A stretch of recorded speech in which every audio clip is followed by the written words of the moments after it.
great today. I definitely agree. It comes a lot down to how you are planning your shots and your weight selection. So I think even with that release, it's very, very predictable and very consistent. So you just want to make sure you're throwing a nice soft weight if you are going to be throwing that. Keep it there, release. Yeah, and you can see there, Evan just upped the weight a little bit. That was more weight than the Humber team was playing on that shot. And I think just the increased weight is the reason that rock ran as straight as it did. So that's a tough break for Sioux. They had a chance to get a 2 and take a 2-1 lead. Instead, they're going to take 1, and we're all tied up 1-1 after 2 ends.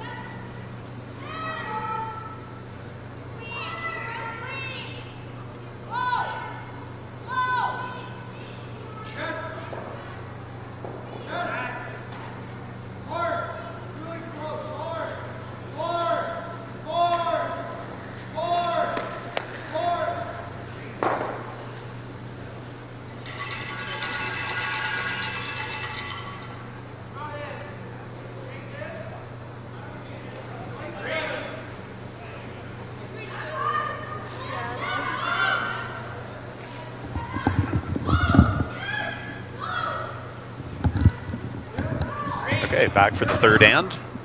Humber will have hammer, and Sioux is going to try to put up a guard.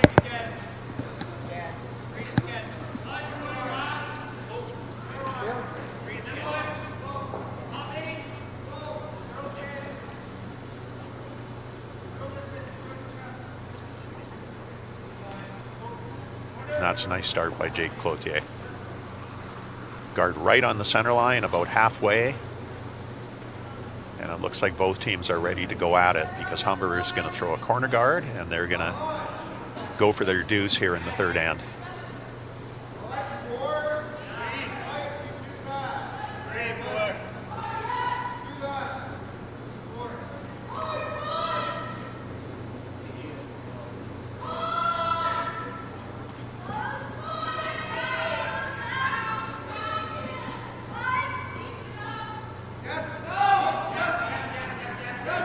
That one slips into the rings.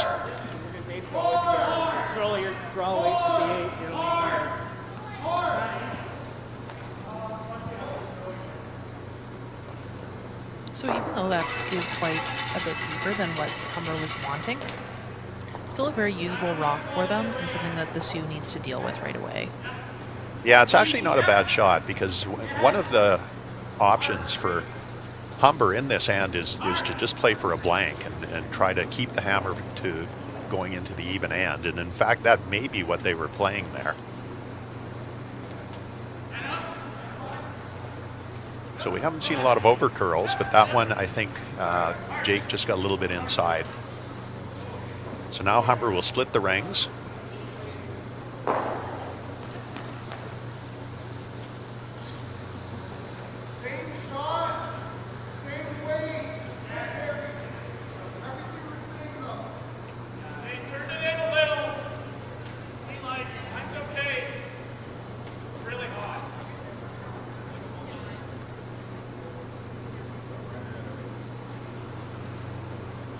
Never like to see your sweepers drop off the hog line. No.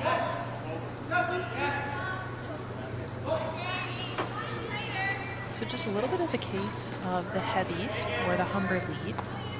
But again, it's quite tricky throwing in those fresher paths and you're trying to do some calculations in your head about how fresh it's going to be versus how many bodies have been down there, have any rocks been thrown, and just a little bit of a miscue on the ice read there.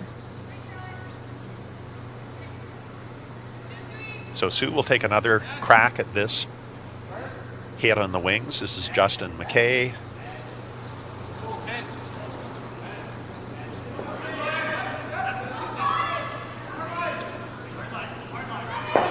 And that's a good shot.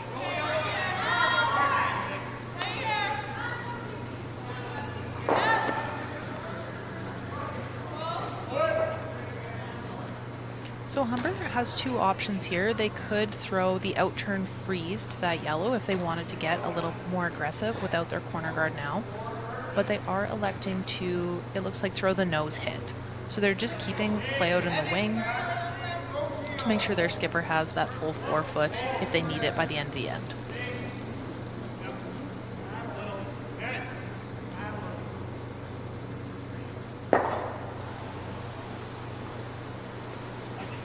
So they're just exchanging hits here. Both teams wanting to make sure that they hit and stick. A hit and roll out could be a bit of a disaster for either team because it's going to give the other team a chance to go around that center guard.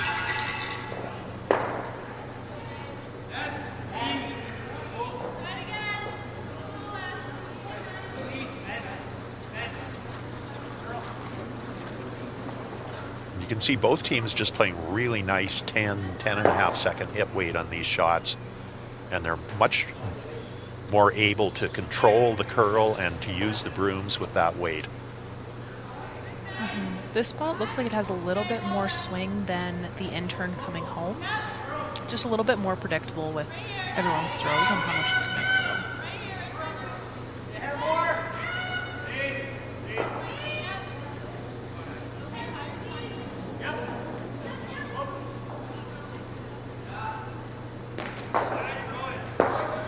That's a good shot with a little bit of a roll out further out to the wings. That makes it really difficult for Sault to make a hit and roll behind the guard. And again, they're, I think, just going to try to hit and stick here.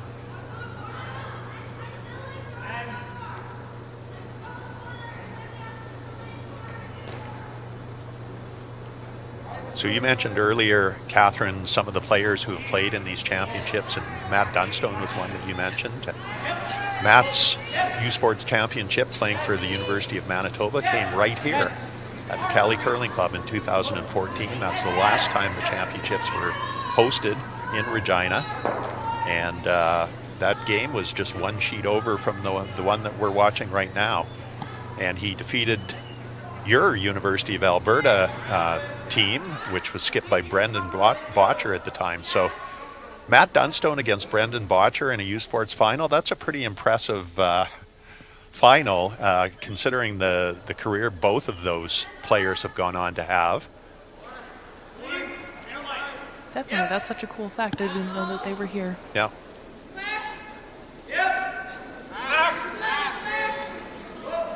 And Catherine, as many of the viewers may know, a former University of Alberta Panda, plays with Serena Gray-Withers in the women's game, and was a Alberta provincial finalist this year, lost a heartbreaking provincial final to Selena Sturmey. Yes, that was a bit of a tough one, but Selena went on and did really well at the Scotties, so we're very proud of her in Alberta. Well, and you must be proud, too, of the season that your team has had. You also were very high in the CTRS standings and almost got into the Scotties on points as well. So a very successful season for your team, and I think probably some great things to come. Yep.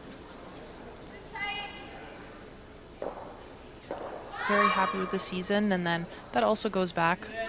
The team that I play on with Serena and Lindsay Burgess and Zoe Cinnamon, we all came through in some capacity the University of Alberta program and through U Sports. Lindsay actually played with the Dalhousie Tigers for quite a few years, and we just all credit a lot of our experience to playing in the U Sports and being able to play in championships like this on Arena Ice with Arena Rocks. It's such a great opportunity, and getting to go to a couple of FISU games. This is a FISU Games qualifier for the university this year. That's such a cool experience, and I know that teams really have their eye on that in this cycle.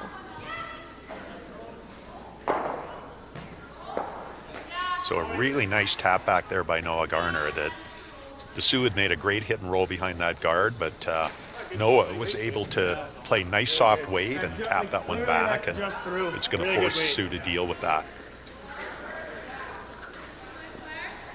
So the University of Alberta, the school that you played for, Catherine, has just a tremendous curling program and such a good history of teams, both on the men's and women's side, of not only creating great teams, but great players that have gone on to have very successful careers in both the men's and women's games. And I know Mark Kennedy is another example. I mentioned Brendan Botcher, Carrick Martin, and the list really goes on and on. So many good players come out of that program.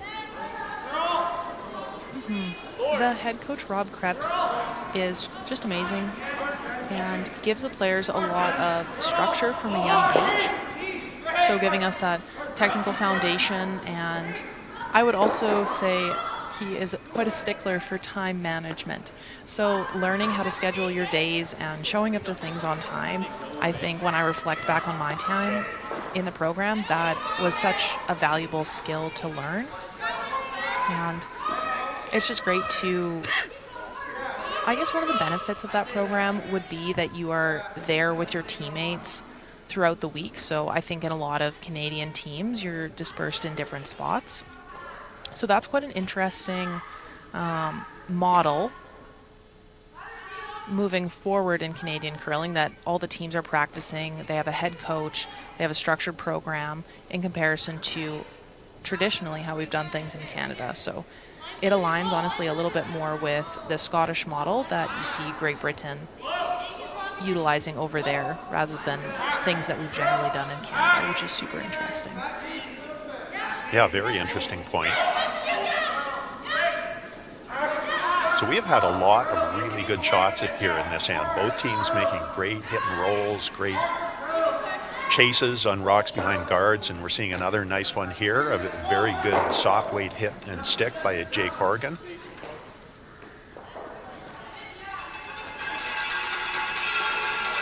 And it really did not look like this was going to be a blank end, but it's now starting to look more and more that way. We're going to see if the Sioux is able to get a hit and roll behind the guard, we may get a force. Interesting that that very first rock of the end by Jake Cloutier, the center guard, has just stayed there the whole end. And all of the play has been mostly either around that guard or out to the wings. Yeah, if you're the Sioux, you'd love to just get a little flip under the guard here.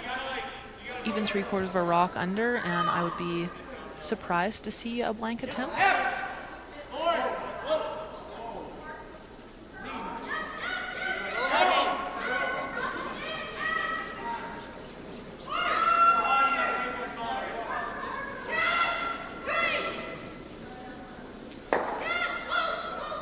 Yeah, he just didn't get the movement that he wanted there, and that is going to leave an open hit for blank for Jake Horgan.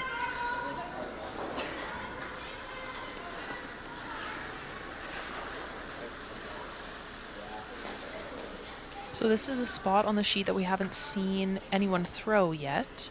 If you were Jake, what would you be thinking? I'd be thinking, make sure that my weight is up, because exactly like you said, you're not really sure what this is going to do. Nobody has thrown here. I'm sure they wouldn't have thrown here in practice, and so you just want to make sure that you're not softing anything here. The other thing is you want to make sure you make contact. You'd much rather hit and stick here than flash. One of the things I always think about is when you keep your weight up, it has less time to curl, but on the opposite side, if you're not sure about how the rock is going to run down the ice, it also has less time to fall or open up. Yeah.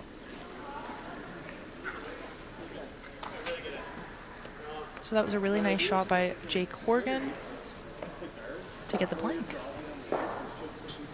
Yeah, Jake Horgan makes shots like that for fun. That's almost an automatic for him.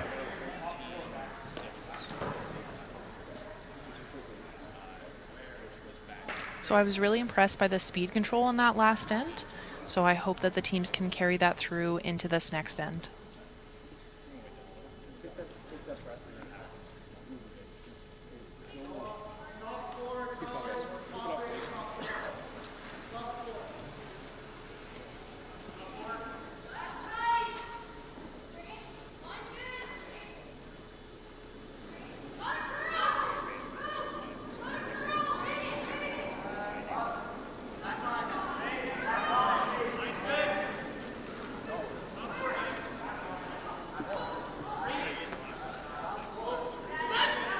So the Sault College is changing gears here a little bit and deciding to go top 4 as opposed to throwing that tight guard that we have historically seen from them in the last couple ends. Yeah, the interesting call, and I think it might be partly because it's an even end, and this is an end where they're thinking, hey, we don't really mind a blank here, but looks like Noah Garner is not going to bite on that. He's going to throw a corner guard anyways. All right, so this is the elusive corner guard. Yeah, and we've seen Matthew Moretta be a little bit heavy. Oh no, this one looks a little heavy too.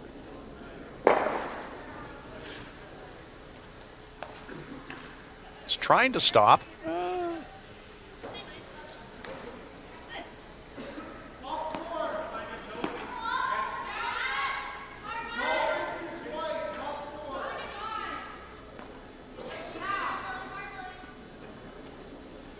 It'll be interesting to see now if Sue is able to hit and stick on this one, what Humber will do. Will they still throw another corner guard and say, hey, we're going to go all out for our multiple score this end? So if you are Matthew Moretto's teammates, what are you saying to him in this moment to get him to dial back that kick speed a little bit? Wow, that's a good question. I don't really have an answer for that. I mean, it's, I think different people need different feedback as well. For some people, they just don't want you to say anything. Just, I'll figure it out on my own. But, yeah, I think what I would say is, hey, just try throwing one really, really light and just see what it feels like. And if you hog it, don't worry about it. Because you've got to calibrate. You've got to make that adjustment. And so Humber has decided, hey, we don't want to throw another corner guard. We don't want to get into too much trouble here. Let's see if we can bail here and try to make a double takeout or a hit and roll. And this is a really good shot.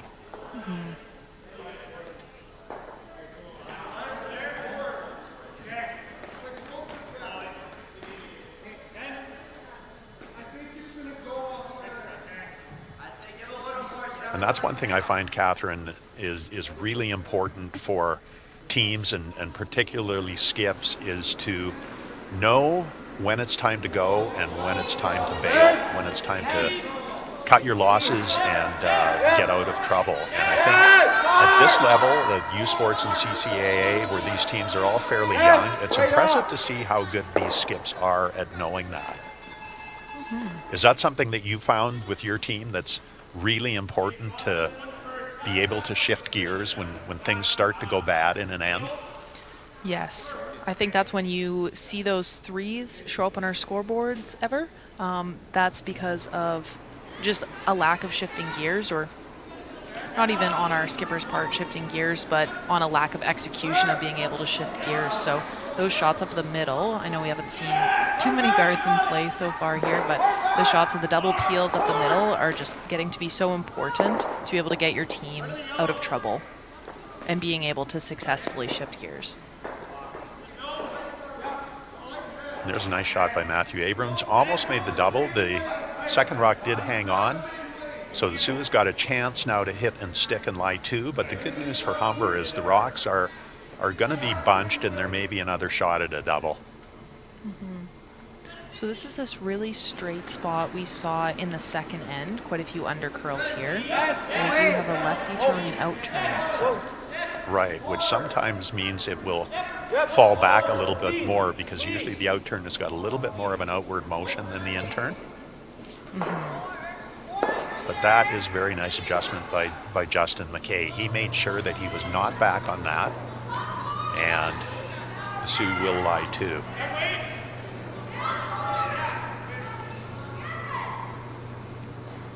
So I really like the adjustment that we've seen from both skips. You can see the ice from that second end tighten up substantially.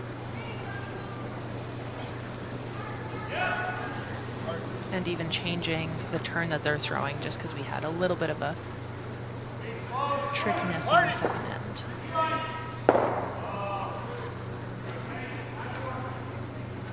The double takeout seems to be elusive for Humber. They're close on every one, but they just can't get that second rock out. And the Sioux is going to try to hit and stick here. Their goal right now is to get a force here, to try to force Humber to score one.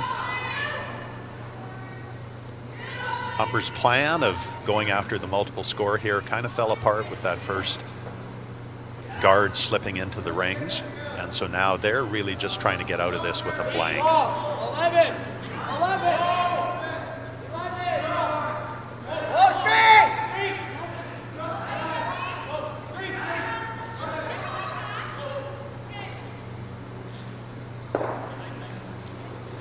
So this is getting to be a little bit tricky for Humber. Another nose hit here, and I don't think they will be in the rings on that top one, and that would give the Sioux an opportunity to come around. So they're either going to have to make a nice hit and roll or change gears here and throw a draw.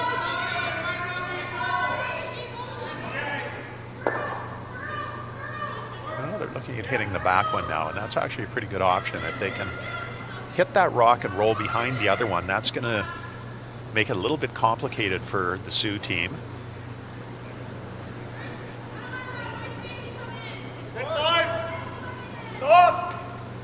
So this is Noah Garner, the skip and third rock thrower.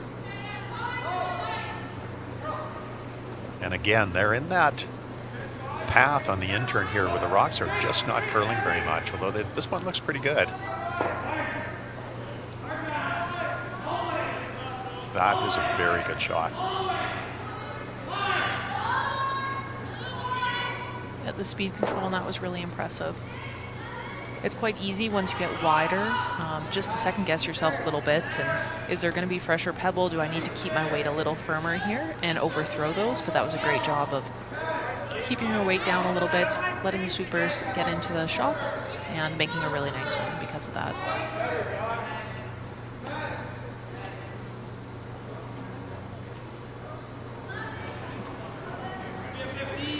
So this will be an interesting one to see. They're playing the draw, but this is quite a bit further out than what they were playing their draw to the pin in practice. So again, it's a little bit of a guess. They have not seen this line for the draws and what the speed is going to do. Yeah, I'm actually a little surprised they're playing this turn. The good thing about the out turn is if you do leave it a little bit open, there's more of a chance of a jam on that red one. And as you said, I'm not sure they know this path very well.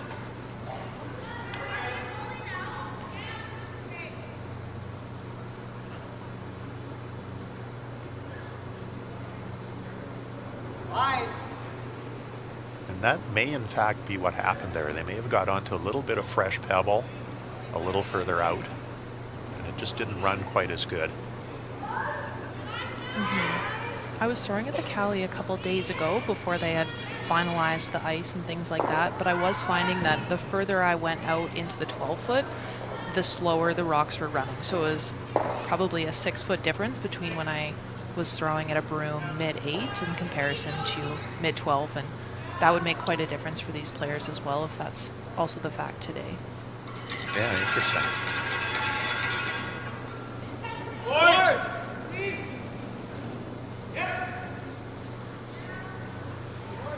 So this is a bit of an interesting call to get rid of the stagger here. Yeah, the other option would be just to come around into the 4-foot and line 2 buried. This is a safe call.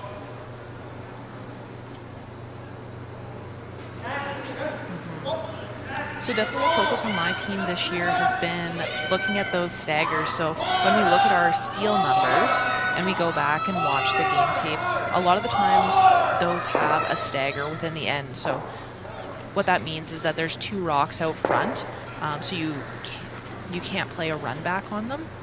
And Right, you would have to. They're overlapped a bit, so yeah. Exactly.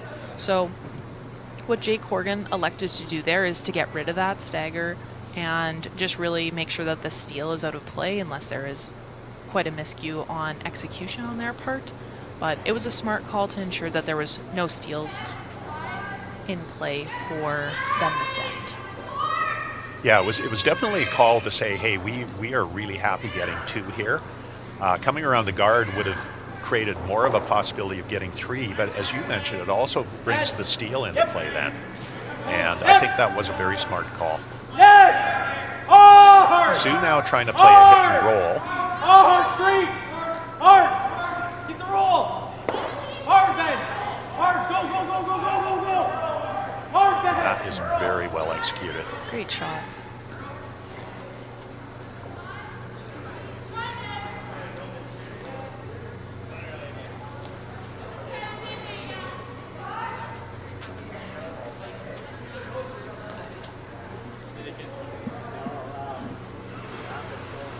So it's interesting, Catherine, that you mentioned that, you're going back and looking at steals, because I really think that avoiding steals is the most important factor in scoreboard management in curling.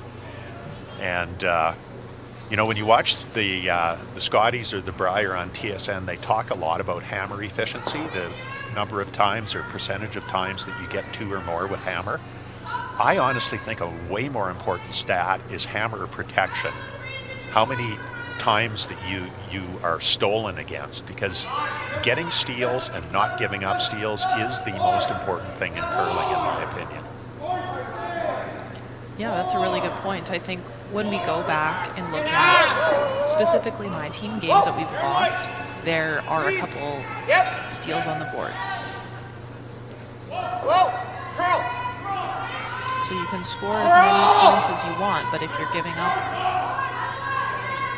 lots of points as well, it's not going to win you games.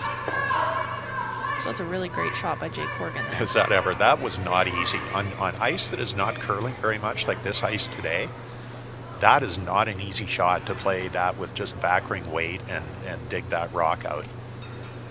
Mm-hmm. And we had seen quite a few in-turns coming to center line in that spot, but we hadn't seen the out-turn coming off center line. So a bit of a guess on what that was going to do.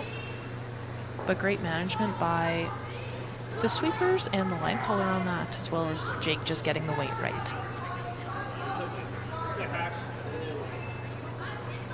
Which I've said it a couple times in this game, but I really believe whichever team is closest to the weight and is throwing the right weight for the shot is going to be successful at the end of it.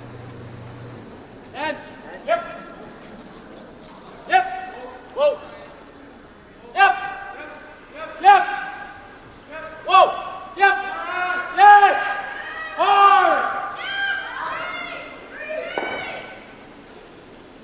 Wow, and Evan Robert with another beauty.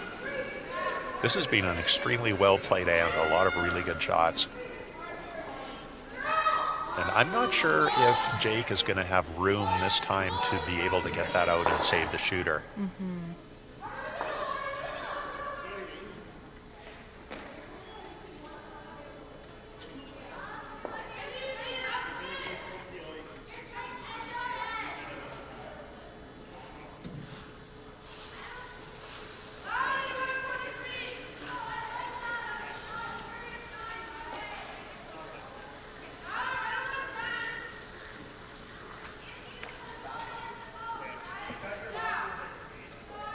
So maybe a little bit of an angle for Jake to work with to help punch that other one out, but... Well, he's going to try it. I'm thinking they probably will play this safe and make sure that if they do miss, it's on an over curl so that at least they get one.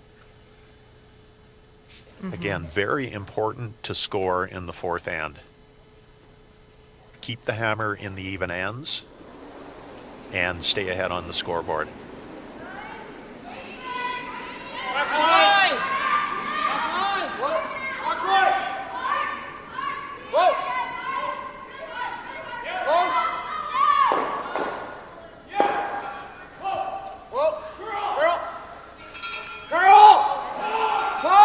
Close. So this is a 13-1. Oh. And he did pick it out and get one. I'm not even sure if the deuce was there. I think for him to hit it thick enough to save his shooter, it would have gone back on his own rock anyways. But that's a really good shot. Mm-hmm. So it is a 1 on the board for Humber. They take a 2-1 lead as we head to the fifth end.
Hey,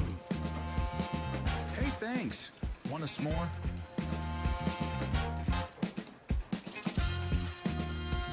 Every ticket you buy funds programs all across Saskatchewan, like sports, culture, and parks and recreation. Buy your tickets today.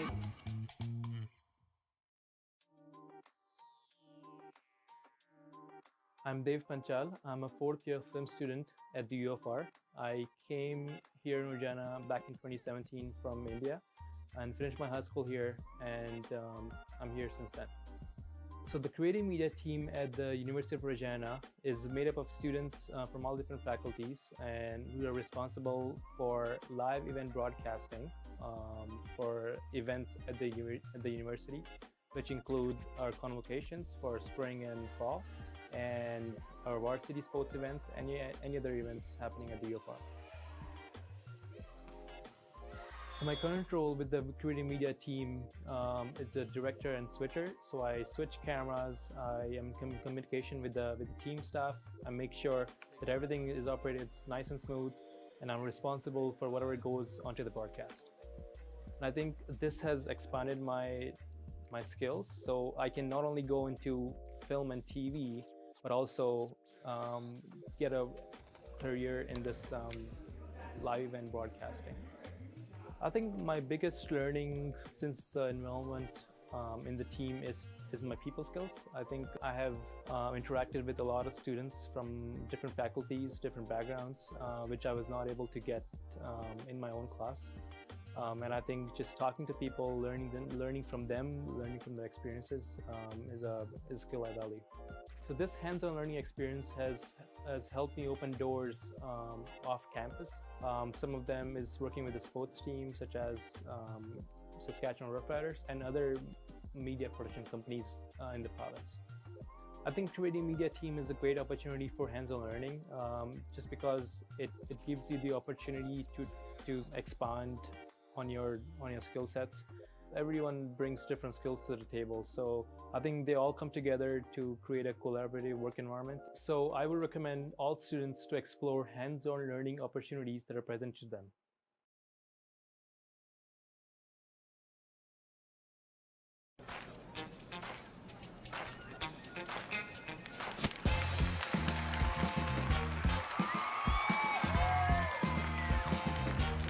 Every ticket you buy funds programs all across Saskatchewan, like arts and culture. Buy your tickets today.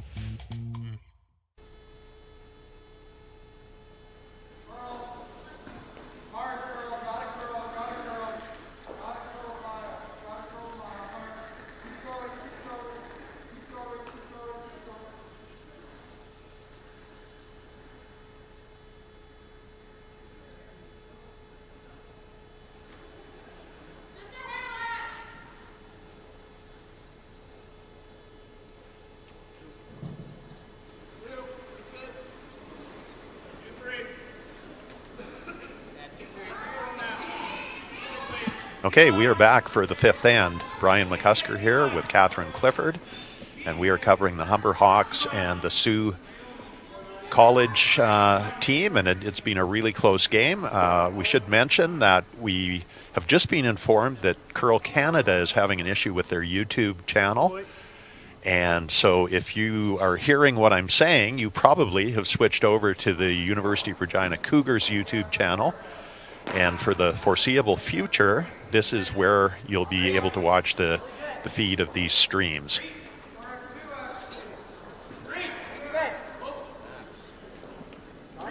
So an interesting first four ends, Catherine. Lots of cat and mouse, teams trying to get a deuce with hammer and unsuccessful, unable to get corner guards up or to get rocks in the spots that they wanted.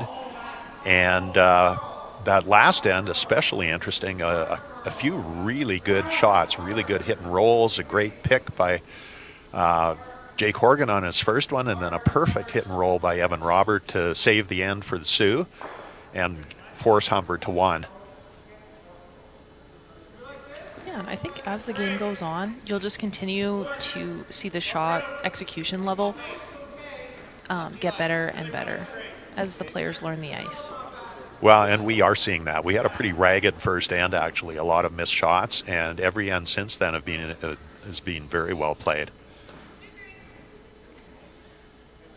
So a bit of a misstep by the Sioux lead, Jake Cloutier, on his first shot. He was trying to come around that guard, and because he ticked it off the center line, the rock had to be removed. And so that gave an opportunity for Humber to get one behind.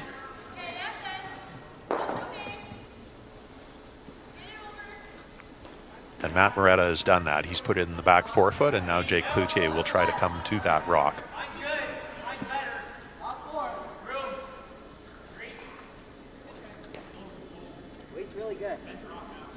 That's a really nice bounce back from Matt after a couple ends of slipping deep on his first.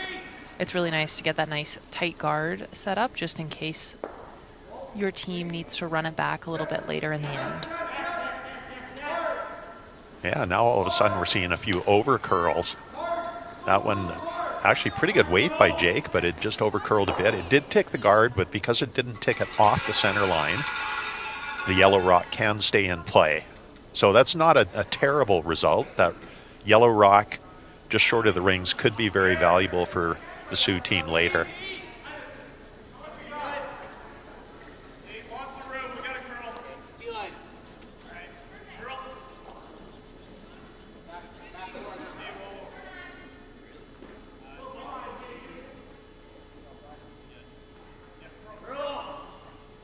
So Humber's mission this end is going to be limiting Sioux's scoring area. So you see a couple in the forefoot there. So Sioux's going to be really focused on creating some space in the forefoot and making sure that they have a shot, a very makeable shot for at least one and hopefully multiple by the end of the end. Yeah, Sioux would be okay with a blank here too. And I think that that's why they're playing this run back peel shot here, because they want to make sure that they're keeping the center open, and if they can blank this end and keep Hammer going into 6, they'd be fine with that. And that's an unfortunate break for Justin McKay. It looked like a really good throw, but it just jammed right onto that one, and it's going to give Humber a chance to throw another center guard, and right now this end is trending in Humber's direction. They're in a pretty good shape right now with 2 rocks on the center line in the rings and guarding them. Mm-hmm. And we have one of those tricky staggers we were talking about last end, so yeah, we'll have to watch for that and see if that comes into play by the end of the end. Yeah, exactly.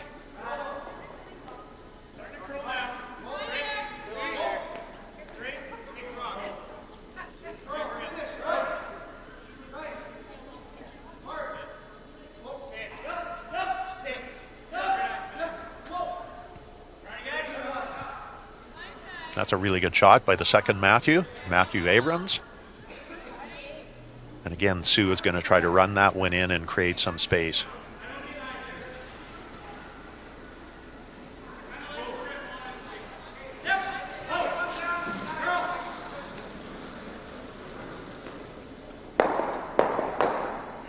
Again, a little bit of an unfortunate break. He did get those 2 at the back, but stuffed that one at the front. And so Humber has still got one buried, and they're going to try to throw a wide in turn and get another one behind the guards.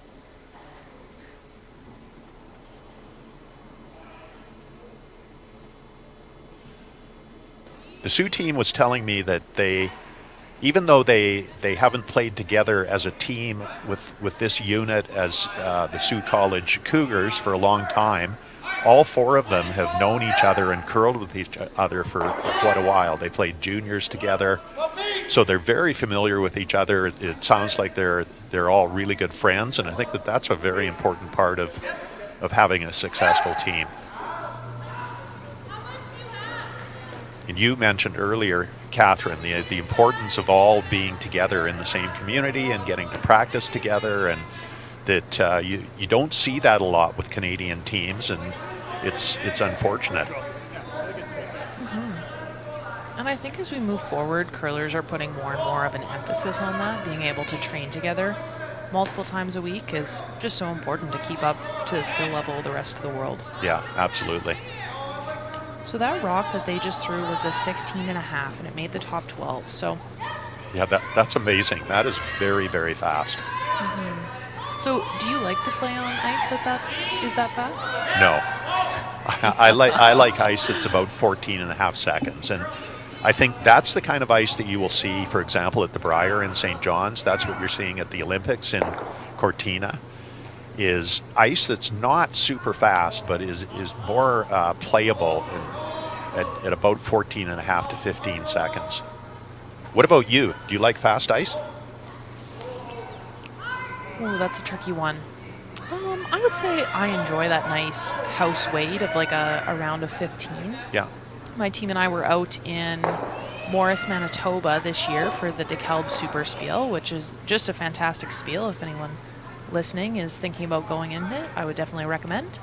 But the ice out there was extremely fast. So we had my skip Serena through a draw to the button, and I believe it was a 17 and a half.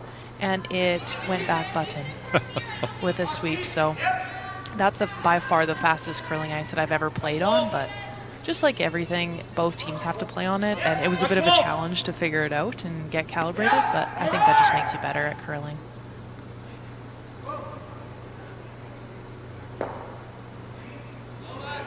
Okay, and that is a great shot by Noah Garner. And Humber is liking the way this end is shaping up. They've got 3 rocks in the rings, 2 of them buried. This is going to be a really important shot here for Benjamin Appleton. He really needs to make this run back and make some of those reds go away in the middle.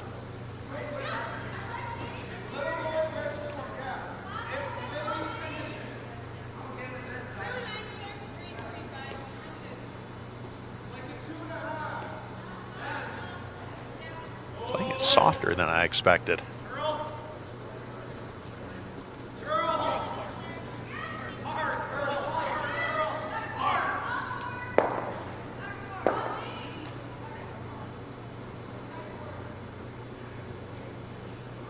Pretty good. He would have liked to have stuck that rock there, but he did get one of those rocks off the center line.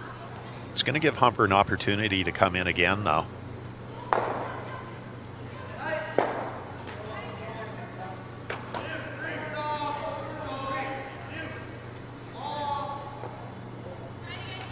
So really interesting here. You can either take the tighter out turn and try and get completely buried, or you can go with the in turn around the stagger, which they did see on the second rock, I believe. Right. It was that 16 and a half rock, so. And it looks like they're going to play the out turn around. And the thing I like about this is if you do leave a little bit short, you could still take that run back away.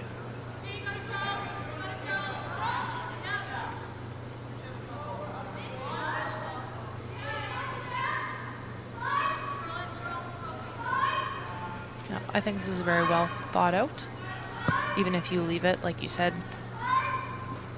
only a quarter buried and they play that double on the reds, then Humber will still have the draw behind the guard. Right. To try and force them this end to a very tricky last shot.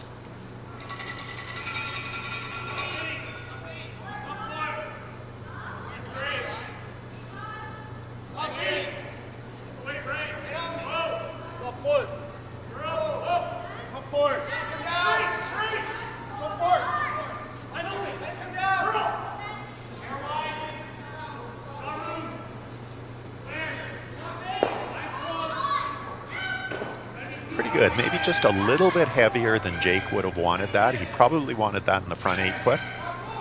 It does give an opportunity for the Sioux team to make that run back double.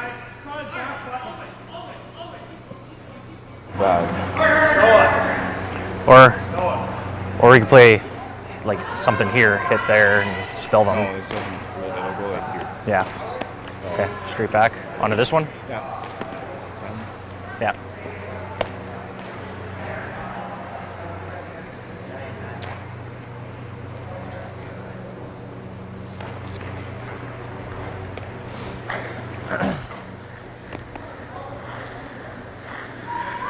So you could hear Evan saying there that he wants to run this just straight 10. back.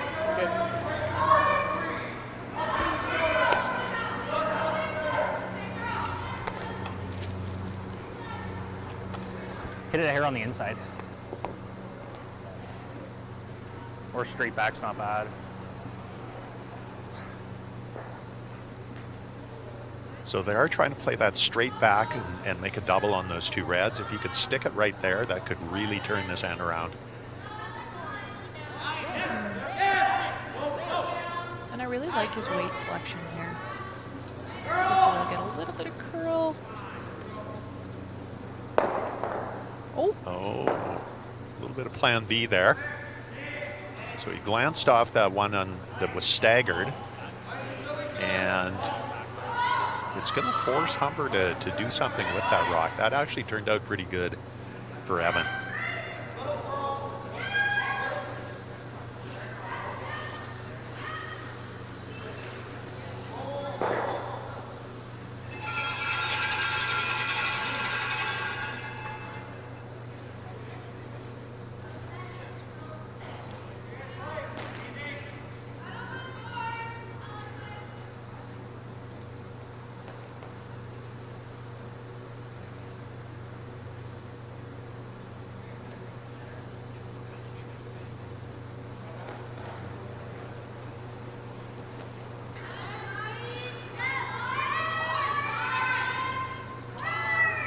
So I think Jake is just throwing nice, quiet weight at this. We did see that it will run pretty hard with the outturn if you keep your weight a little firmer. So I think that's a great choice if you're trying to get to the inside of this rock and get the roll under the guard. Yeah, it's going to be really important for Jake to stick around with this one because they were looking at those two over on the left side and that they don't seem to be sure which rock is third shot. So pretty important for Humber to make a hit and stick here and make sure that they're not giving an opportunity for the Sault College Cougars to get a deuce.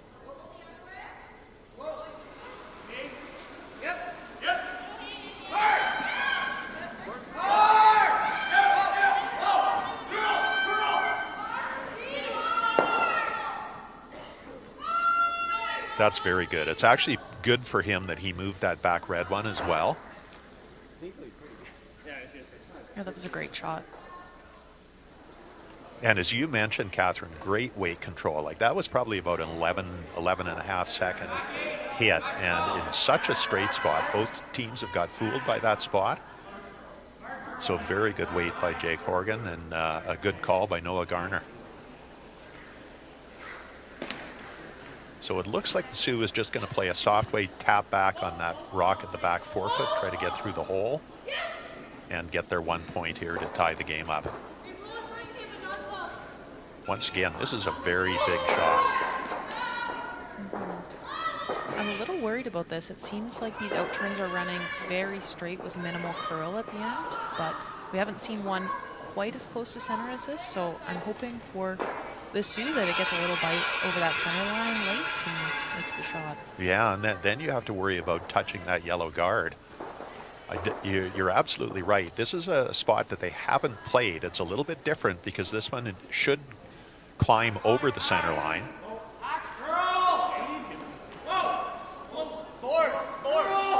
I'm a little worried. This weight's up.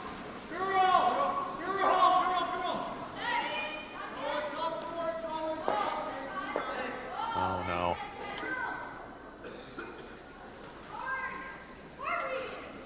Well, it's going to be a steal of 2 for sure by Humber, and they're going to look at those two on the outside.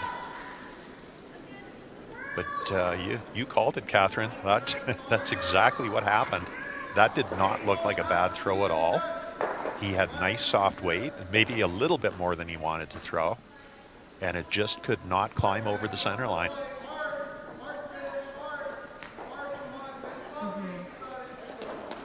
That is definitely unfortunate, and it's a bit heartbreaking when you plan the shot as well as you possibly can, and then you just had a little bit of a mistake on the ice reading there.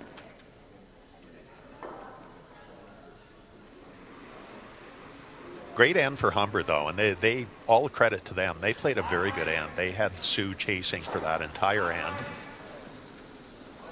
And Sioux did a really good job. I think they connected on 3 out of the 4 runbacks they threw, or 4 out of the 5. So that's really great to see, just being able to play up the middle like that. That's a really important skill to have. Yeah. So that really turns things around.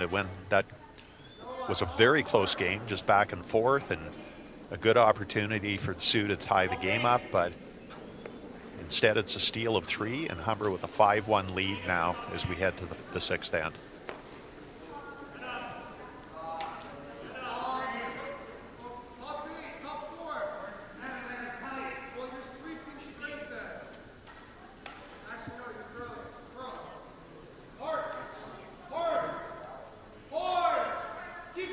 That's a really good draw by Matt Moretta. So the Sioux is going to have to go all out now. They'll throw corner guards. They'll be ignoring rocks in the rings. They're going to try to get as many rocks in play as they can.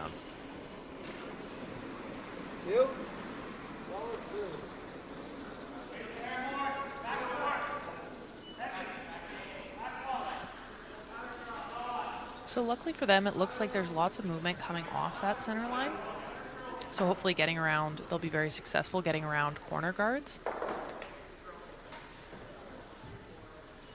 What's less ideal for them is chasing in the middle, so coming to the center line seems to be a little bit tricky and it will run on them. So they're going to have to make sure that they're connecting on run backs up the middle to be successful in the back half of this game. Yeah, for sure.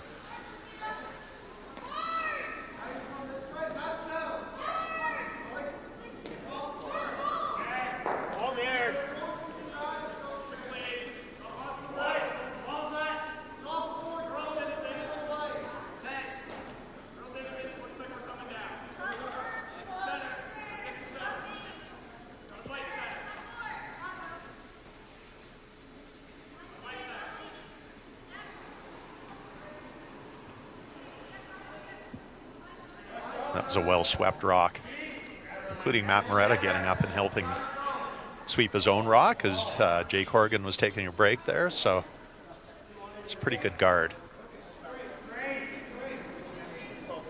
I am going to mention some of the sponsors for this event.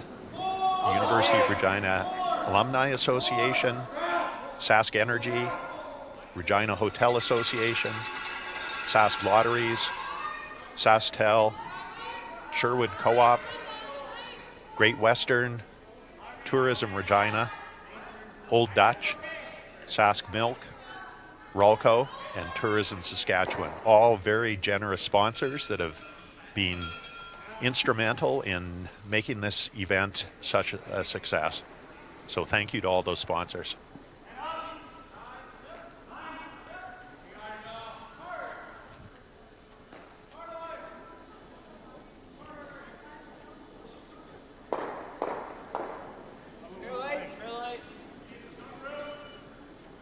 Humber have one more rock before they can start peeling guards, so they're going to try to get another one in the center around that center guard and make it difficult for Sioux College to get those rocks out and get rocks into the 4-foot. And this is a really good looking shot by Matthew Abrams. Just about perfect position.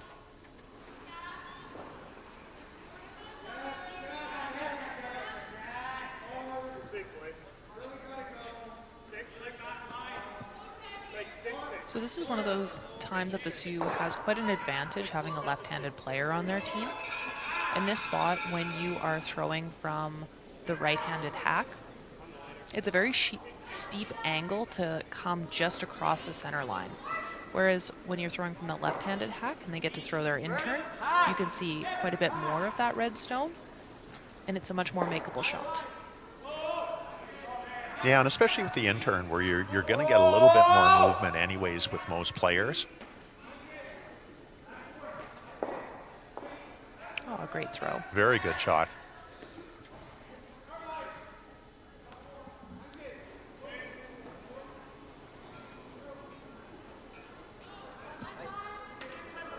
And it was really nice that they clipped that red on the tee line back just a shade more.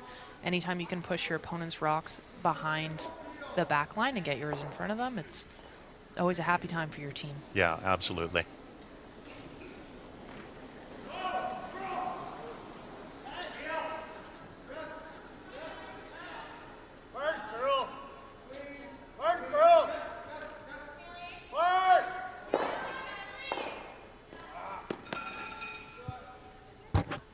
hit and roll out by Matthew Abrams on that one, and this is going to give Sioux an opportunity to get one around the guard.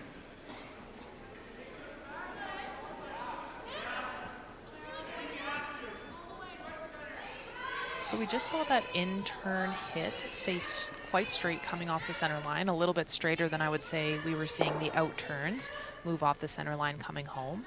So I'm interested to see how much movement this this turn will get. So this is the out-turn for our lefty.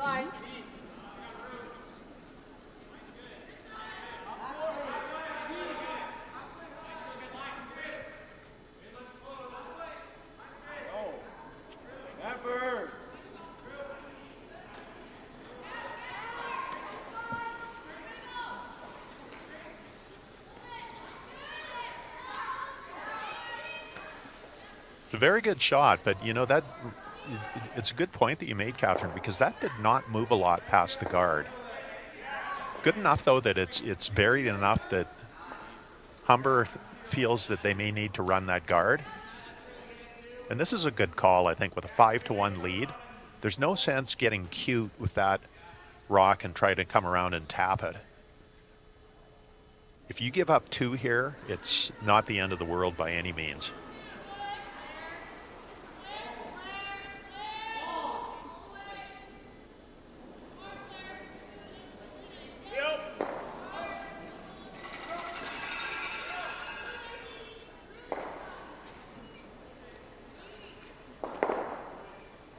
Garner with a very nice peel. That's a well thrown rock.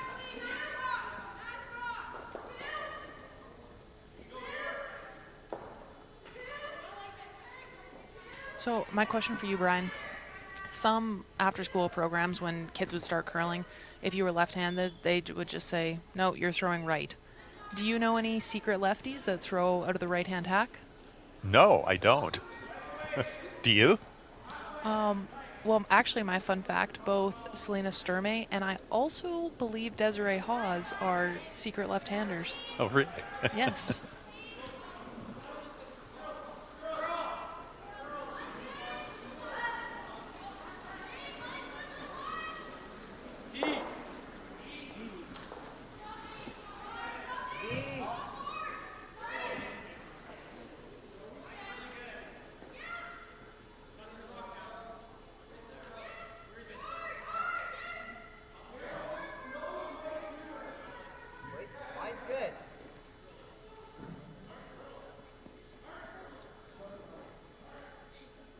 That's a great shot by Benjamin Appleton.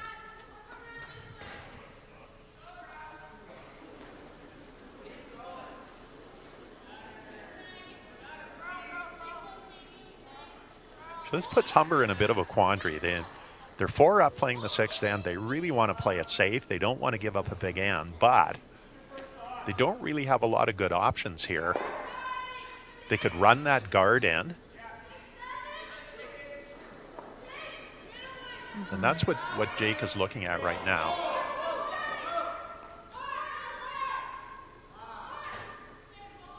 I think this is a really good option. Your other option here is you could draw in and try and corner freeze that yellow with the out turn. If you're a little bit light, then you do guard your red. Yeah, and that's what Jake looked at first. I really like this call. I don't think there's any sense in trying to get too fancy and be too aggressive. I think you defend here. You're happy to give up 2. I realize that Sault College is now going to be drawing to get a 3rd rock in the rings, but you've got a double on those 2 yellows that are in there right now.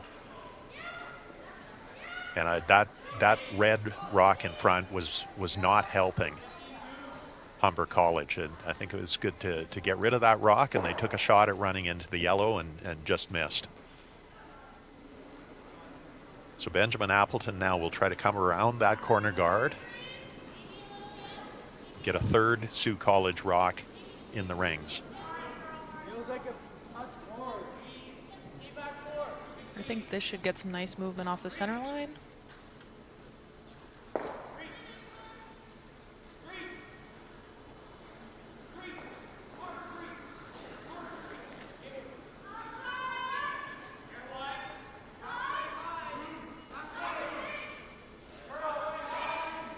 Very nice.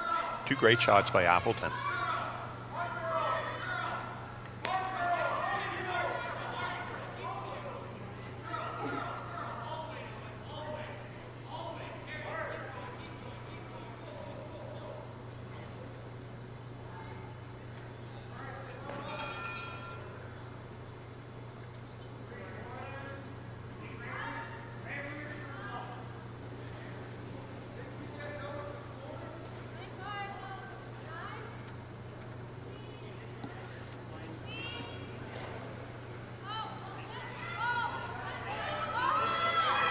So unfortunately, Jake Horgan's mic is not working right now, but I can only imagine that he's saying, let's just make 1 or 2 of these go away, boys.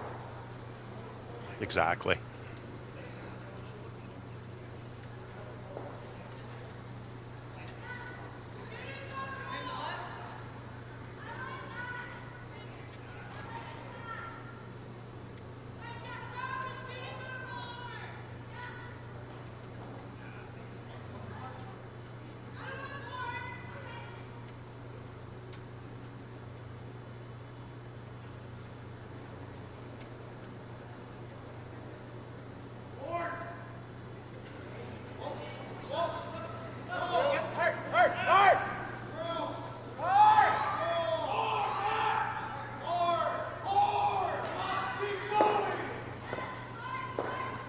Oh, so close. Just hit a little bit too thick. And was unable to get that second rock out of the rings. And this is going to give an opportunity for Sault College to hit and stick and lie 3 again. And what Evan Robert is looking at right now is making sure we don't leave any kind of an easy double for Jake Horgan. I think his best bet is probably to hit that rock right on the nose.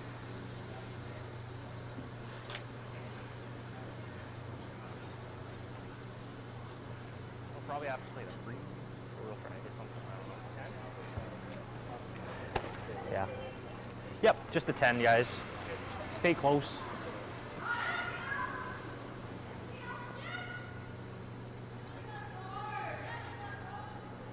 So he's playing, as he said, a 10-second hit, which is what many teams would call a control weight hit. Wants to make sure he keeps the shooter, and I think he's going to try to hit that rock right on the nose. It would leave very difficult doubles for Jake Horgan. Hard! Hard, Street! Hard! I've got to go really hard on this.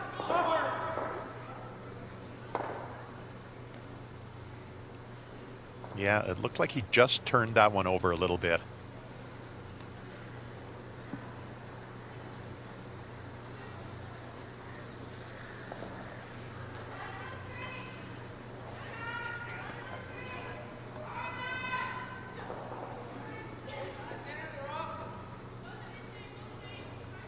So Humber College very happy now just to give up 2 in this end.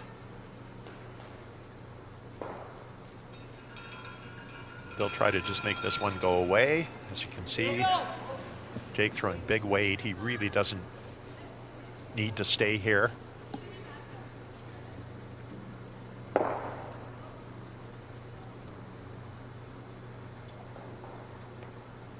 that'll leave a draw for Evan Robert for 2.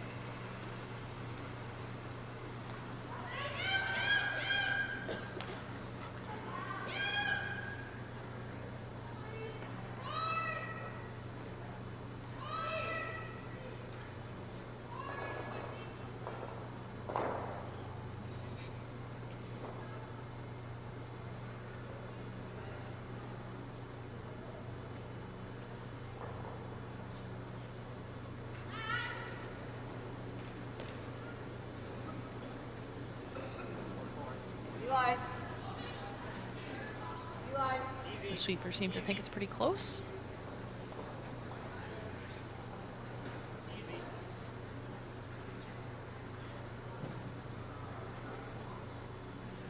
And this is a 15-2. Just dusting it to the tee line. So that was going right to the middle of the rings. So 15-2 is still very fast for that path down the center line, where normally it would get a little bit flatter and sometimes a little bit slower for draws, but it seems to be holding up really well here.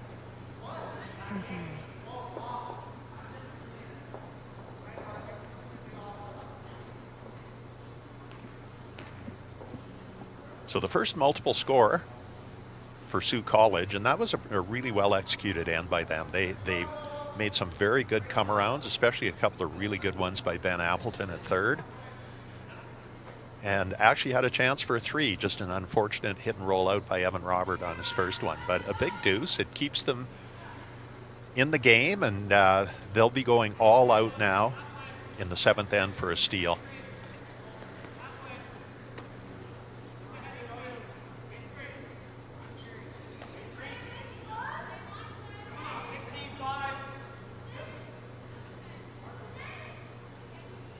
So if you are the Sault College, are you wanting to steal one here or force to one and try and get 3 in the final end? I would try to steal one.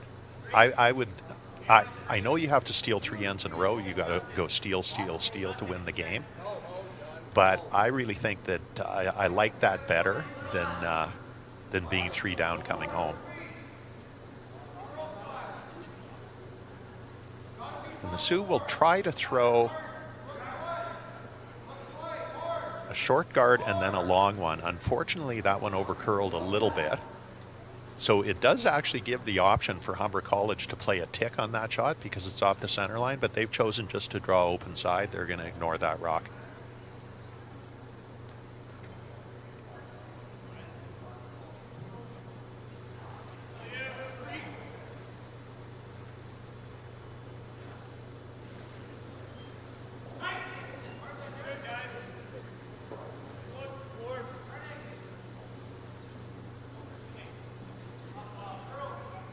So this is also a 15 headed towards the wings. Yeah, and that one really slid.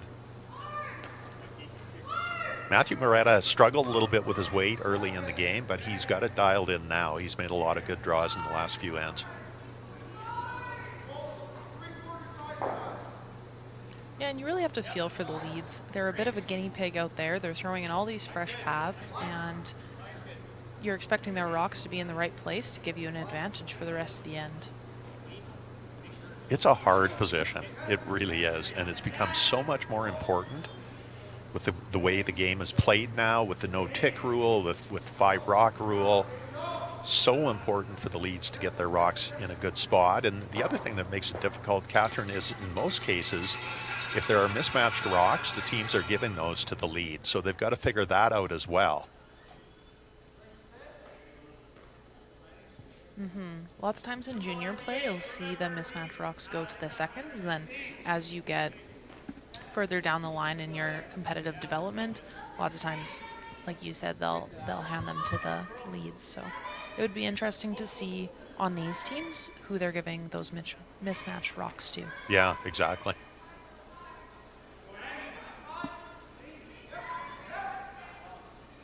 That's another good shot by Matthew Moretta. They're going way out to the wings with these, but those are both in a really good spot. So you'll see Sault College come around that guard now, and then the peeling will start for Humber.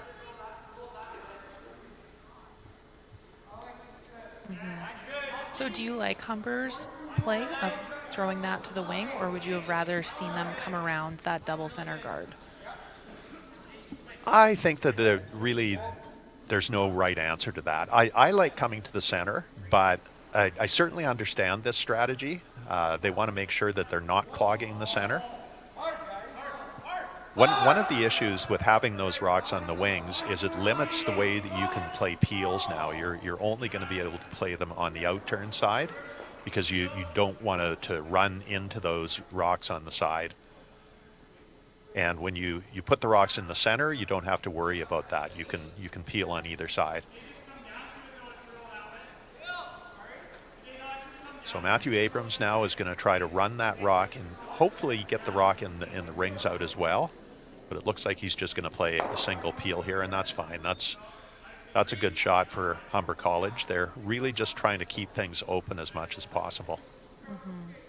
And that's a really tricky spot that he just threw in. We saw in the 5th end, that was a spot that actually the Sioux ended up giving up that steal of 3 in. So it's just quite sensitive to how you throw it, and it'll be quite straight if you get it running down the sheet. You're right. I don't think we've seen an over curl on that spot yet, out of probably 10 or 12 rocks thrown there. And you really don't want to be the first guy when you're up to No, exactly. to over curl and stuff your peel. So.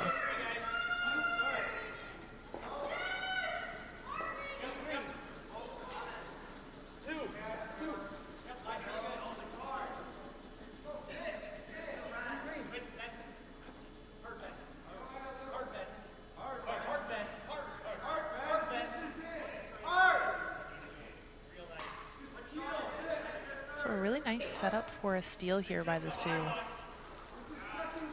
Yeah, you couldn't have better rock placement than where those 3 are. It's a very long double peel.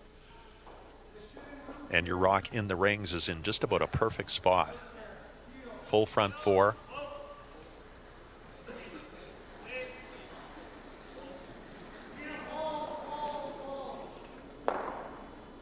Another good peel by Matthew Abrams.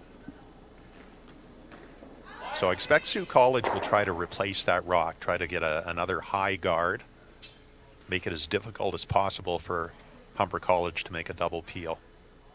So in the 7th end of a game, if you had to choose between throwing a high guard or a draw to the button, which do you think is easier? Oh, absolutely the draw to the button. The high guard, and I really have never played lead in my life, but if I was a lead, that shot would terrify me because you are so afraid of hogging the rock.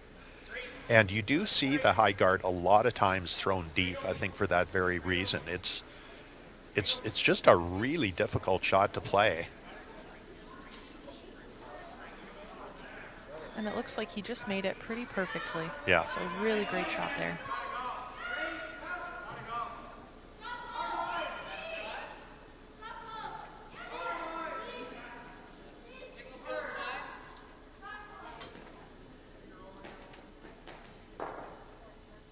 So it looks like the double peel is there, but like we were saying, this is a very tricky shot, and you'd have to go really hard for the double peel to make it. And that does get a little bit scary if you do grab that center line and it ends up over curling. So I think you're seeing Humber just go for the single here.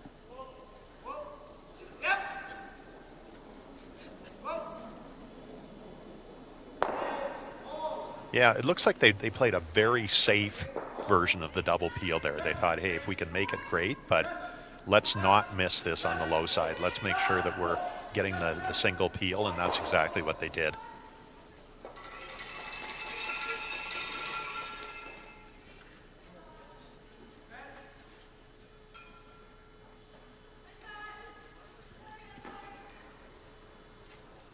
Noah Garner has had a really strong game for Humber College. He's made a lot of shots.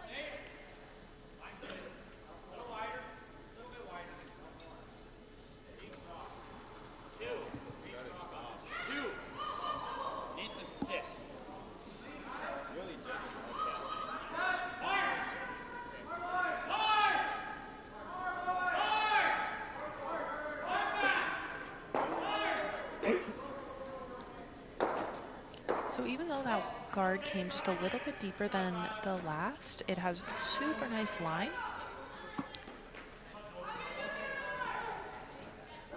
We'll see if he just hits this slightly high, if that ends up getting the triple. I'm not quite sure from this angle. Doesn't look like Jake thinks it's there, though. No, it looks like they're just playing a single peel. And if they do, I think it's going to be interesting to see what Sault College does on their next one. Catherine, will they try to come around and get a second one in, or would they throw one more guard? I think if I was the Sioux with Jake Horgan's run back ability, throwing the brick for Humber College, I'd be very tempted to just throw another guard. I totally agree.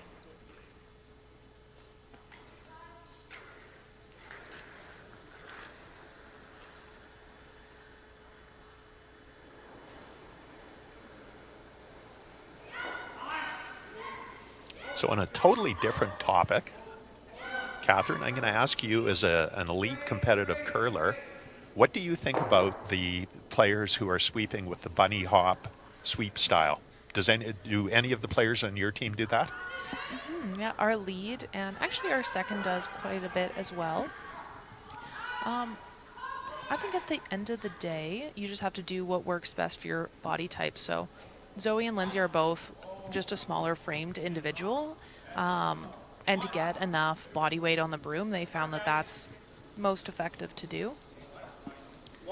I think in the context of the rule change, oh, this looks like a nice shot, that's changing a little bit, and how you go about doing that is changing. But I think with any sport, the rules change and evolve as players get really good at doing one thing one way, and the NSO realizes that they're maybe just a little too effective at that. So.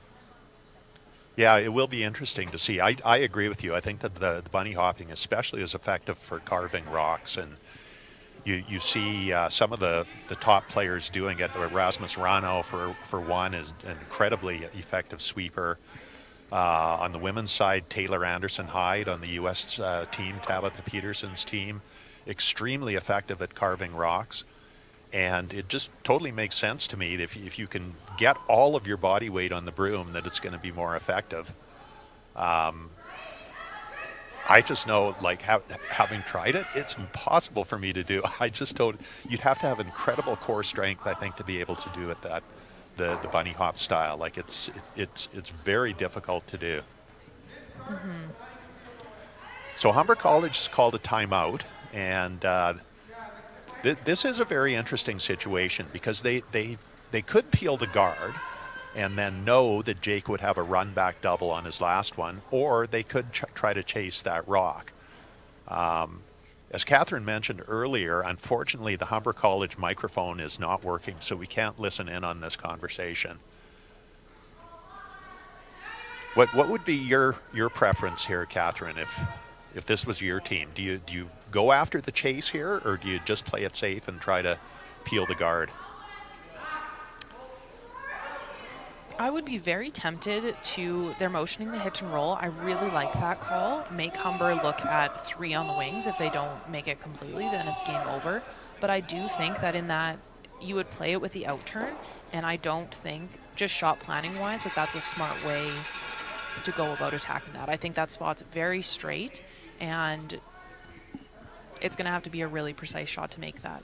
So I think I would actually be tempted to just throw the out turn draw, try and corner freeze to that yellow. Anything that you can show 3/4 open, just get a shade tucked and put it there. Yeah, just on the right-hand side of the center line. I guess as we look at it from the commentator's booth, so probably the left-hand side of the screen on the stream. But just anything that you can use on your next one to punch back would be really good.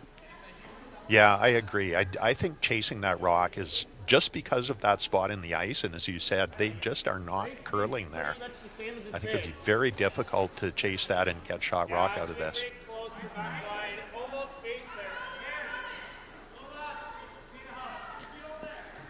I never like it when my skip is throwing in a spot that they feel that they need to be careful with their release on. I think that changes the weight that you need to throw, and that also just changes your thinking as you're throwing in the hack. So we'll see how Jake does here. He's a great shooter, so I would not be surprised to see him make it. And they also know this shot, or this spot, quite well. But this is the spot, again, that the Sioux had issues in the 5th end and gave up that steal of 3.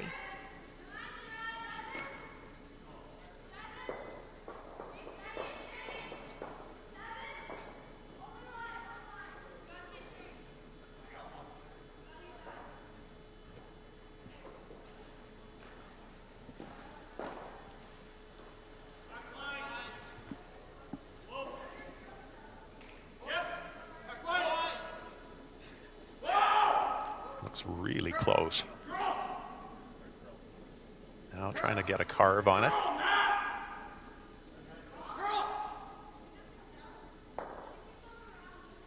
Yeah, that was a really difficult shot. Now, it's not a complete lost shot because he did take it out into the open, so he's going to have something open to hit. Although Sault College now is going to switch to that in turn and try to get one probably Christmas treed behind with those other 2 yellows. And if that is the case, it may mean that Jake Horgan needs to draw the button for his 1.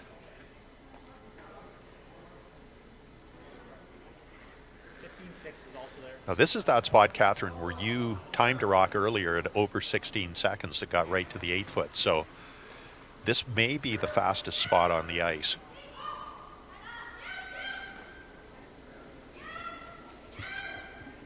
I think if the Sioux can make a really good one here, then Humber is in a lot of trouble. They are, yeah, absolutely.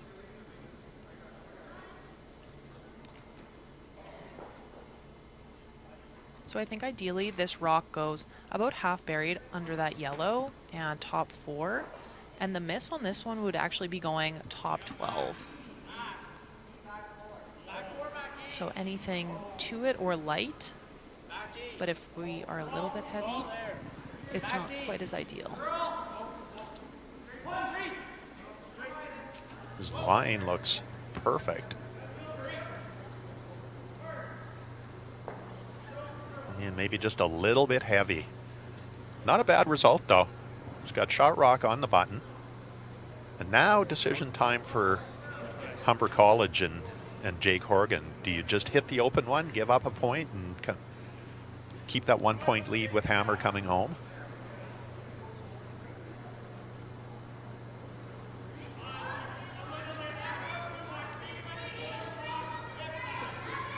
Yeah, I think it's down to whatever your skip is feeling most confident about.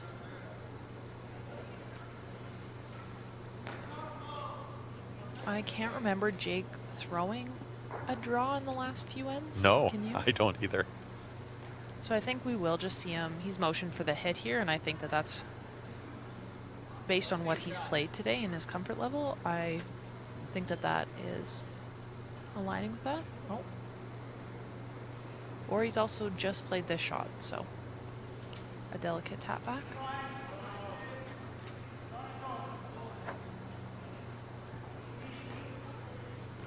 A little bit of risk in this shot for sure. If it's not executed perfectly, you could easily give up the steal of 2 here. I was about to say, as he's putting the broom down, I'm feeling a little nervous for him.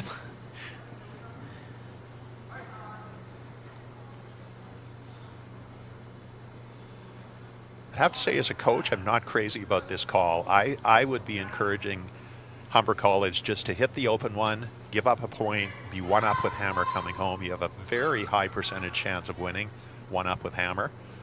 But, you know, if you make this shot, you're 3 up coming home. And That's what we always like to say. The correct strategy is whatever you're going to make. yeah.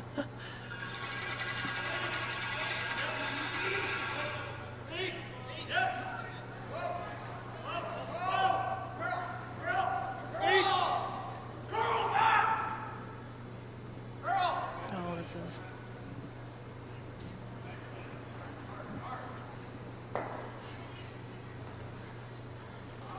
Well, good enough. He didn't get shot rock, but he did get that rock out of the 8 foot and hold Sault College to a steal of 1. So Humber will be up 5-4 with Hammer coming home.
Curl if you can. Curl. Needs to curl. All right, so we have the Sioux throwing the center guard, hoping to steal 1 or 2 more points in the final end of this game.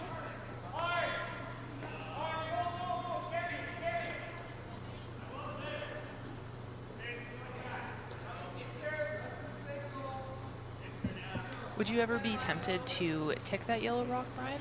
Absolutely. I definitely would play the tick here. And the shot that Noah's chosen, this intern draw, you know that there is some tolerance for being a little bit narrow, and if you do rub that guard, it's not going to hurt you.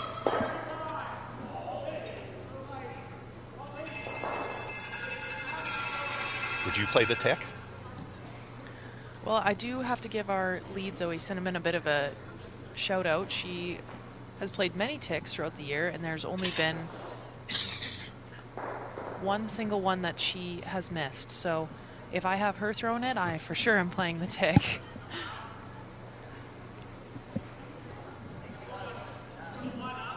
I think it just comes down to what you're comfortable with and what you've practiced, though. Obviously, if this team plays on separate teams throughout the year and they're not quite as familiar with one another, that might not be something that they have put top priority to practice as a team.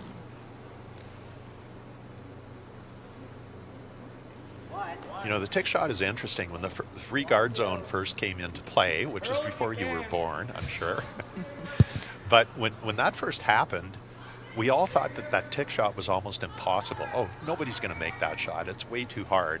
And then Leeds got so good at it that they actually had to change the rule to not allow it anymore.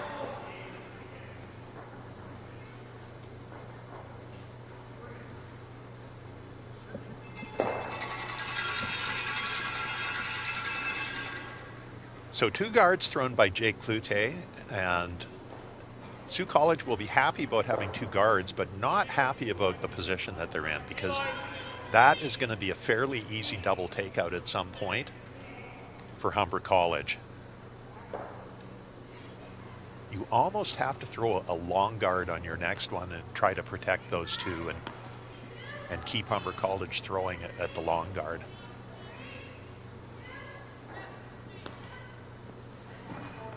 Matthew Moretta a little bit deep with both of his come-arounds, and that's not ideal for Humber College either. They would rather have those rocks above the tee line.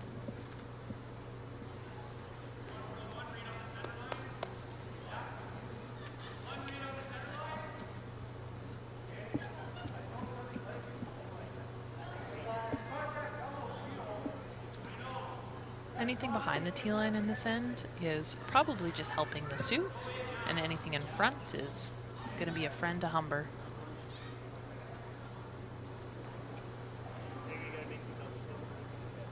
And they are going to come around that.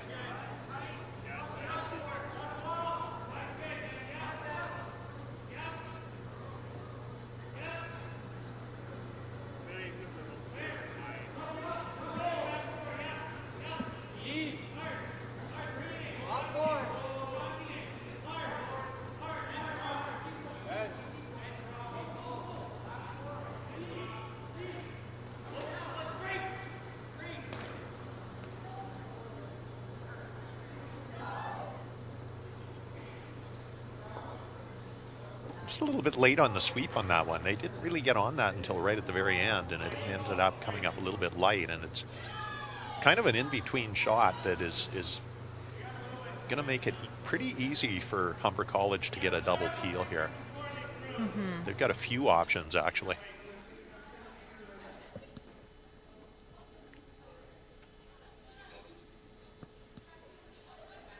What worked out nicely about that is the rock that they just threw is right on the center line. So the most automatic double peel seems like what the skip had motioned initially, which was hitting the rock on the left-hand side of the sheet, about 3/4 high, and spinning both into the boards. But that will leave the rock on the center line, which then the Sioux can come around. Right. I think with Jake's experience, he sees that, and he says, that one on the center line is going to be our trouble rock as we move forward. Let's deal with that right now.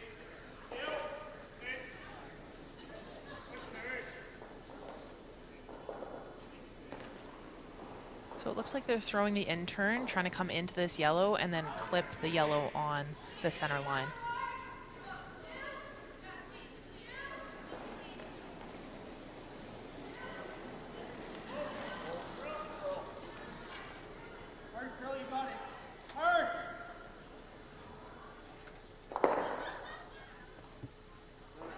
Pretty good. Got rid of 2 rocks. and left the shooter in a position where there's definitely a double peel on it as well. This next rock from the Sioux either needs to be just biting the 12-foot or full 12, so that they could come around it on their last and it acts as a second guard, or you're going to want it to be shot over the red that's half in the 4-foot at the back 4. Yeah, I like biting the front of the button here. Then you're going to see double peel, and then you just start guarding for your life.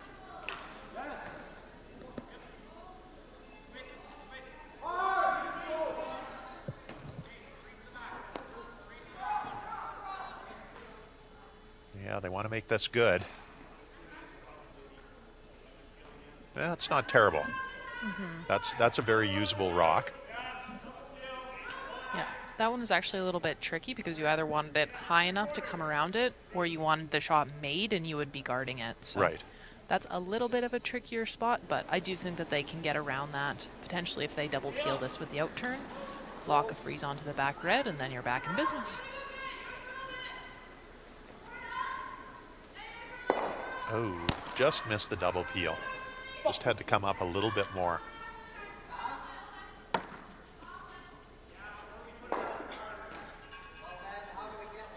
And I find those ones are actually the trickier ones to throw because it looks so automatic from the other end.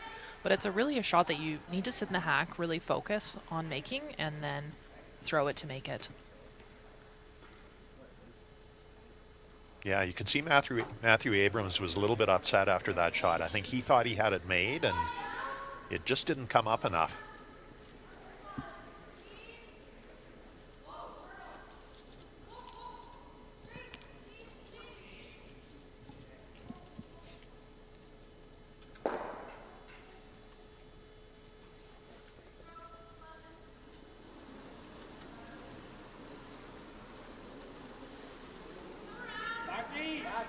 Back 12.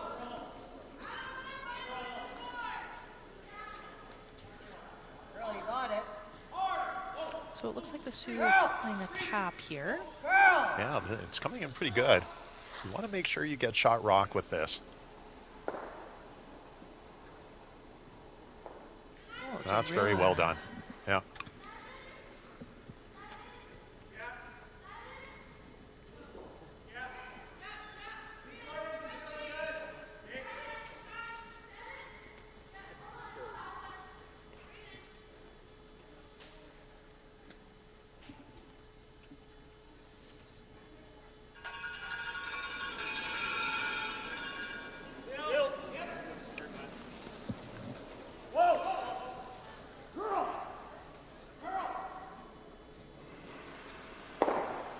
Oh, just missed. Really good try by Noel Garner. He was trying to run that yellow into the other yellow and scatter things in the 4-foot. He just missed a little bit on the high side. And I think if I'm the coach of either of these teams, this is a game that I'm going to want to watch back with my players and say, this was an undercurl, and this was an undercurl, and this was an overthrow. And we saw an undercurl here. And it's ever so slight, but once, if either of these teams caught on to that just a little bit more, I think we would see the score quite a bit more lopsided than we did. Absolutely. It's you hate to see the shots missed the same way over and over again.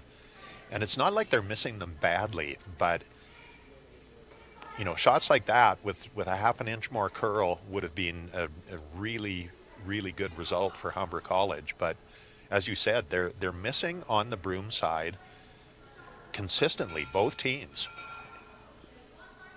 And the rocks are being really well thrown, and I think they're being thought out well.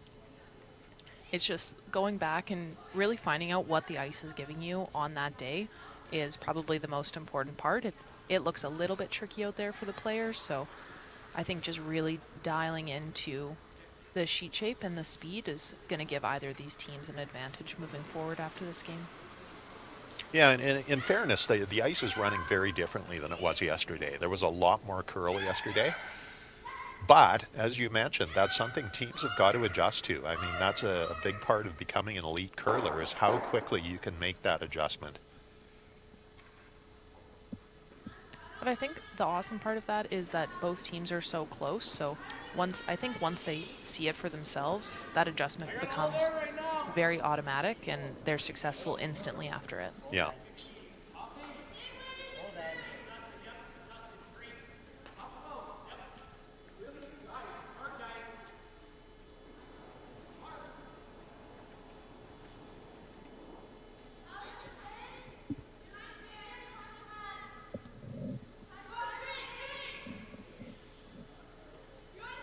That's a pretty good shot, but it's going to leave an opportunity for Humber College to make a double peel here. This is not an easy double peel. You have to hit this fairly thick to get both yellows off.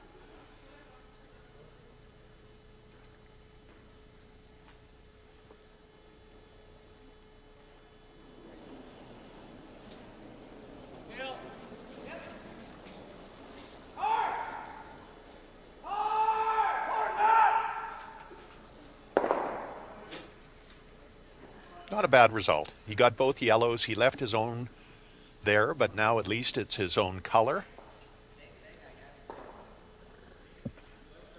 And I really liked that throw. Throw it so then your sweepers have to sweep it. They look like they have quite a bit of play with how much they can pull the rock back off the center line, as opposed to it doesn't look like they have any play on those peels with making it curl.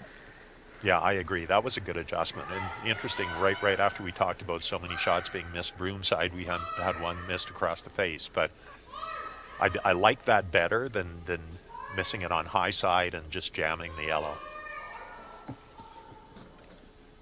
Sault College is going to throw one more guard, and then it's going to be interesting to see what Humber College does. They may decide, hey, we need to get to the button right away.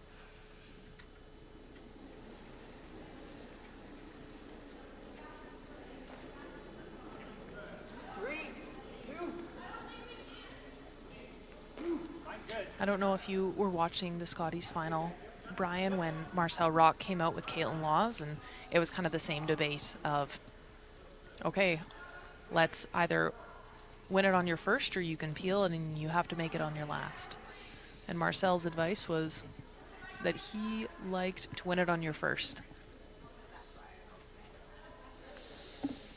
I did watch, and I didn't like that advice. I'm not sure she played the right shot on that one, but certainly if she had made it perfectly, it would have been a great shot. It left her with almost nothing on her last one, and that was a very, very interesting end.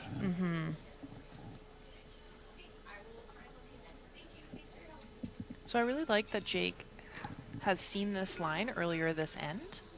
He should have a really good chance at making the shot. He knows exactly how it's going to run and how he needs to throw it. Yeah, Evan Robert came just a little bit too deep with his rock. He would rather have that rock probably 3 or 4 feet higher, just making this run back shot more difficult for Jake. This looks like it needs to curl. Yeah, and this is such a straight spot.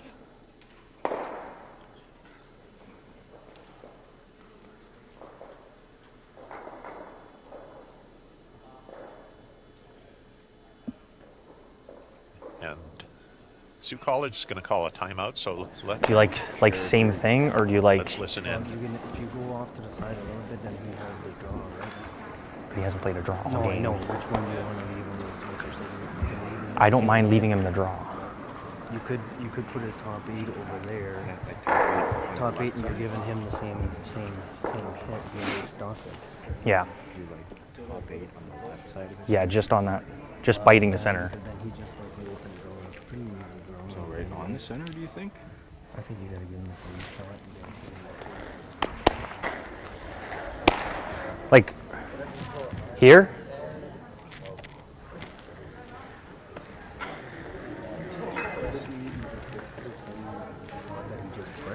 You either give him the same shot that you just put, or you put the high guard. Do we put a 3?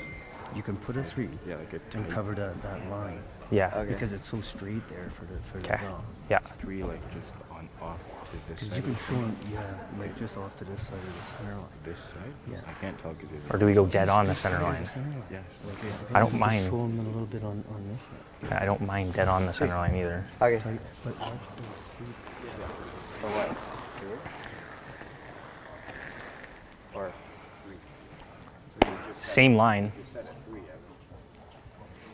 yeah, make that harder, right here. but try to take away the job. All right. Do you like taking more ice at all? Same? Okay. So very interesting discussion, and interesting because you mentioned earlier, Catherine, that Jake Horgan has not thrown a draw for a long time, and the Sault College guys said he hasn't thrown a draw all game. And so they really want to make him draw here. And I think that was a very good discussion. So they've decided to throw a tight guard, which would then force Jake to play a wide guard or a wide draw to the button for the win.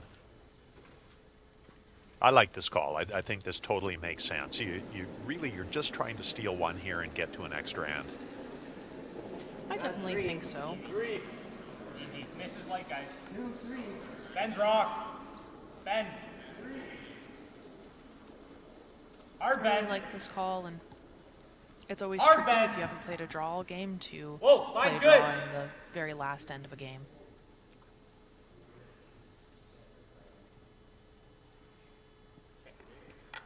That's a pretty good spot.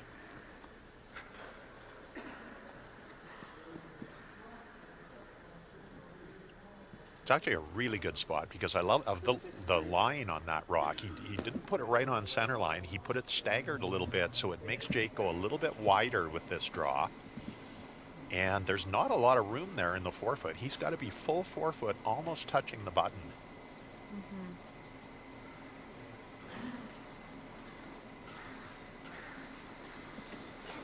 You heard in the timeout Dan Lemieux, the coach for the Sault College Cougars. Dan is a long-time coach at Sault College. He said this is his 10th year of coaching and very well-respected coach.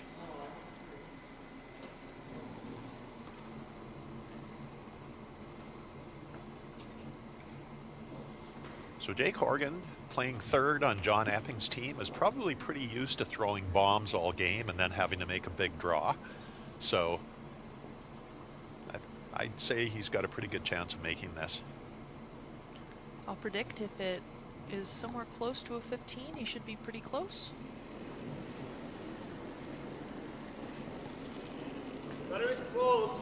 Top 8. Oh, good. Top 8, top 4. Right now. Top 4. Well out there. They may have to go to get this to curl. This is a Wait dead looks 15. very close. Is it going to curl enough? Oh, great shot. Very good shot. Wow, that was a super entertaining game.